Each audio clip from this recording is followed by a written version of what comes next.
안녕하세요. 반갑습니다. 저는 본 방송 천국비밀 채널 유튜버입니다. 천국비밀은 하나님의 말씀을 전하는 방송입니다. 제가 신앙을 하면서 성경을 읽고 하나님께 받은 은혜와 천국의 비밀에 관한 깨달음을 나누어 드리고자 본 채널을 준비하게 되었습니다. 신앙인들은 물론이고 성경에 관해 알고 싶은 분들은 누구나 참여하실 수 있으니 많은 관심과 성원 부탁드리오며 함께 피드백하고 함께 성장하고자 하오니 이 번호로 언제든 기탄 없이 연락 주시기를 바랍니다. 본 채널을 통하여 하나님의 은혜 충만히 받으시고 그 뜻을 분별하여 그 뜻대로 해드리는 하나님의 귀한 자녀로 거듭나시기를 간절히 소원합니다. 오늘 9번째 시간이죠. 네, 오늘은 16강과 17강입니다. 너무나 귀한 하나님의 은혜입니다. 자, 시작합니다. 16강, 자기의 소유를 다 팔아. 사도 바울 할아버지는 유대인으로 길리기아 다소에서 났고 8일 만에 할례를 받고 이스라엘의 족속이요 베냐민의 지파요 히브리인 중에 히브리인이요 교법사 가말리엘의 문화에서 조상들이 가르쳐온 율법의 엄한 교훈과 교육을 받았으며 하나님께 대한 열심으로 교회를 핍박하고 주의 사도들을 잔해하던 자였습니다. 스데반 집사가 돌에 맞아 순교할 때 증인들이 옷을 벗어서 사울이라 하는 청년의 발 앞에 두었다고 하죠. 그러니까 바울은 하나님은 믿는다고 하면서 예수님은 불신하고 배척한 것입니다. 아브라함의 정통성을 계승하였기 때문에 조상의 하나님을 믿는다고 해야 자신들이 이단이라고 하는 예수님을 백성들도 이단이라고 하며 핍박할 줄로 알고 있지 않았을까 합니다.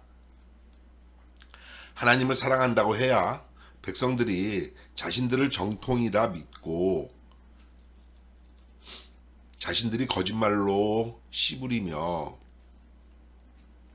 연병이니 이단이니 귀신의 왕 바알세부를 힘입었다느니 하는 예수님을 백성들도 이단이라고 하면서 하나님의 영이 임하신 예수님을 믿지 못하도록 백성들을 속이기 위해서죠. 그래서 바울은 주님을 핍박한 것입니다. 나중에 주님이 다메섹 도상에서 내가 어찌하여 나를 핍박하느냐 가시체를 뒷발질하기가 내게 고생이니라고 하시며 눈에서 비늘을 걷어 주셨을 때 주님을 나사렛 이단의 괴수라고 한 바울은 도리어 죄인 중에 내가 괴수라고 합니다. 이렇게 고백하면서 할아버지가 한 일은 제 속에 잠들어 있던 영혼을 흔들어 깨우쳐준 놀라운 고백이었습니다.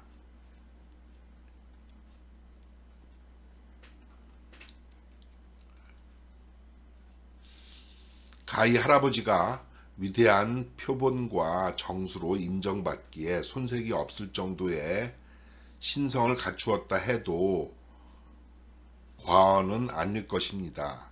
하나님의 성정으로 다시 난 할아버지가 주신 은혜로 저의 영혼도 재창조되었으니 이루 말할 수 없는 축복을 받은 것입니다. 바로 빌립보서 3장 7절로 9절의 말씀입니다. 그러나 무엇이든지 내게 유익하던 것을 내가 그리스도를 위하여 다 해로 여길 뿐더러 또한 모든 것을 해로 여김은 내 주 그리스도 예수를 아는 지식이 가장 고상함을 인함이라. 내가 그를 위하여 모든 것을 잃어버리고 배설물로 여김은 그리스도를 얻고 그 안에서 발견되려 함이니라고 합니다. 내 가진 것을 쓰레기로 여긴다는 것이죠.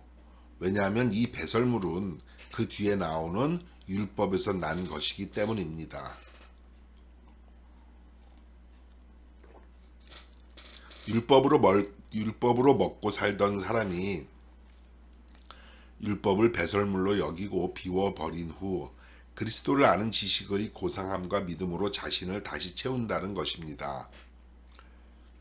또 왜냐하면 그리스도를 아는 지식의 고상함과 믿음이 바로 하나님께로서 난 의이기 때문이라는 것이죠.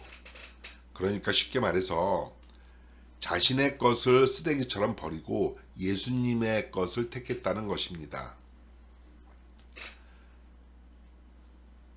자, 마태복음 13장 44절로 46절에 보시면 천국은 마치 밭에 감추인 보화와 같으니 사람이 이를 발견한 후 숨겨두고 기뻐하여 돌아가서 자기의 소유를 다 팔아 그 밭을 샀느니라. 또 천국은 마치 좋은 진주를 구하는 장사와 같으니 극히 값진 진주 하나를 만남에 가서 자기의 소유를 다 팔아 그 진주를 샀느니라. 여기 자기의 소유를 다 팔았다는 것은 앞에서 언급한 바와 같이 바울 할아버지처럼 자신의 것을 배설물로 여기고 모두 다 비웠다는 뜻입니다. 왜냐하면 그 보화가 감추어진 밭과 자기가 발견한 진주를 사기 위해서죠. 밭과 진주를 산다는 것은 예수님의 말씀을 믿고 영접했다는 말입니다. 밭 안에 보화가 감추어져 있듯이 예수님 안에 말씀이 감추어져 있죠. 골로새서 2장 2절로 3절에 보시면 이는 저희로 마음의 위안을 받고 사랑 안에서 연합하여 원만한 이해의 모든 부요에 이르러 하나님의 비밀인 그리스도를 깨닫게 하려 함이라. 그 안에는 지혜와 지식의 모든 보화가 감추어 있느니라고 하십니다. 예수님 안에 말씀이 감추어져 있다는 것이죠. 자신이 가지고 있는 모든 소유를 다 팔아서라도 이 밭과 진주를 사야 한다는 것이 하나님의 뜻임을 바울 할아버지는 어떻게 깨달았는지, 그리고 할아버지를 통해서 이 섭리를 우리에게 말씀하신 것은 우리를 너무나 사랑하시는 하나님의 구원 계획입니다. 네, 이 오른쪽에 있는 부분은 여러분들이 읽어보시면 되겠습니다. 네, 이상입니다. 17강 옛사람에서 새사람으로 결론을 말씀드리겠습니다. 옛사람에서 새사람으로 어떻게 된다는 것입니까? 변화된다는 말이죠. 자, 고린도후서 4장 16절에 보시면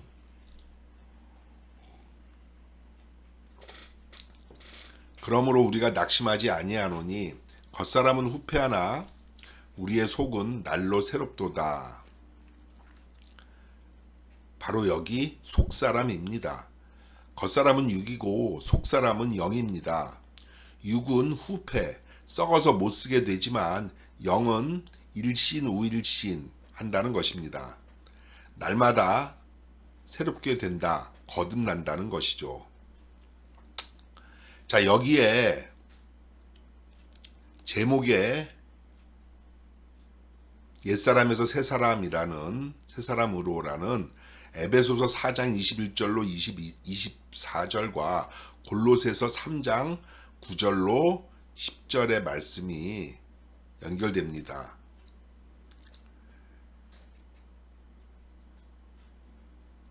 진리가 구습을 좇는 옛사람을 벗어버리고 오직 심령으로 새롭게 되어 하나님을 따라 의와 진리의 거룩함으로 지으심을 받은 새 사람을 입으라. 너희가 옛사람과 그 행위를 벗어버리고 새 사람을 입었으니 새롭게 하심을 받는 자니라고 말씀하십니다.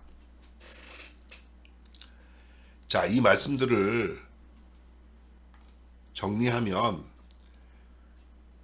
우리의 속사람이 날로 새로워진다는 것은 바로 옛사람에서 새사람으로 거듭난다는 뜻이죠. 한 말씀이 더 계십니다. 디모데후서 2장 20절로 21절이죠. 큰 집에는 금과 은의 그릇이 있을 뿐 아니요 나무와 질그릇도 있어 귀히 쓰는 것도 있고 천히 쓰는 것도 있나니 그러므로 누구든지 이런 것에서 자기를 깨끗하게 하면 귀히 쓰는 그릇이 되어 거룩하고 주인의 쓰심에 합당하며 모든 선한 일에 예비함이 되리라고 하십니다. 자, 여기 나오는 그릇은 영적으로 사람의 마음 그릇입니다. 천한 그릇이라도 마음속에 더러운 찌기가 가득하더라도 이것을 깨끗하게 닦으면 주인이 귀한 그릇으로 쓴다는 말씀입니다. 이 깨끗하게 닦으면이라는 것이 거듭난다는 것이죠. 네. 하나님의 역사와 주님의 복음을 위해서 그 어떤 것도 두렵지 않았고 죽음도 불사할 수 있으리라는 패기와 자존감이 하늘을 찔렀던 청년이 있습니다. 주의 성도들을 잔멸하고 죽이는 일에 앞장서는 열정이 대단한 사울에서 하나님의 사도로 택함받아 육체의 가시로 일평생 고통을 받으면서도 자기를 비우고 나날이 새로워져 옛사람에서 새사람으로 변화된 바울은 거듭남의 정수로서 하나님은 바울 사도를 통하여 우리들의 심령이 말씀으로 거듭나야 함을 이러한 성구들로 말씀하신 것입니다. 거듭남을 설명함에 있어서 가장 원초적이고 원론적인 말씀이 무엇입니까? 주님께서 말씀하신 겨자씨 비유와 네 가지 밭에 관한 비유죠. 말씀을 가장 작은 겨자씨로 비유하신 것은 이 씨가 자라서 너무너무 멋진 나무로 자란다는 것이니 내 시작은 미약하나 나중은 심히 창대할 것이라는 욥기서 8장 7절의 약속을 믿으라는 것입니다. 이 겨자씨가 떨어져 도저히 싹을 틔우고 나무로 자랄 수 없는 세 가지 밭이지만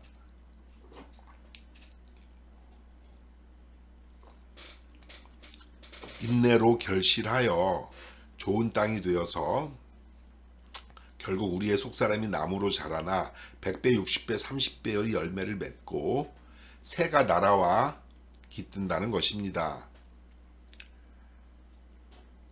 우리들의 속사람이 나무로 자라나 다시 말해서 앞에 에베소서 4장의 말씀으로 옛사람에서 새사람으로 거듭난다는 것은 주님이 마태복음 13장에서 여자가 가루 서말 속에 누룩을 갖다 넣어 부풀게 한다고 말씀하신 것입니다.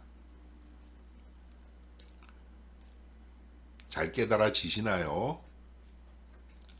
자, 거듭남은 부활과 영생입니다.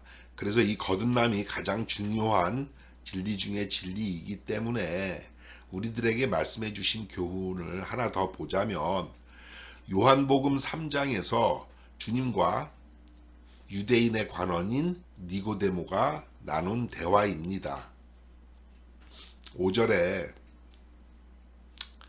예수께서 진실로 진실로 내게 이르노니 사람이 물과 성령으로 나지 아니하면 하나님 나라에 들어갈 수 없느니라고 말씀하십니다.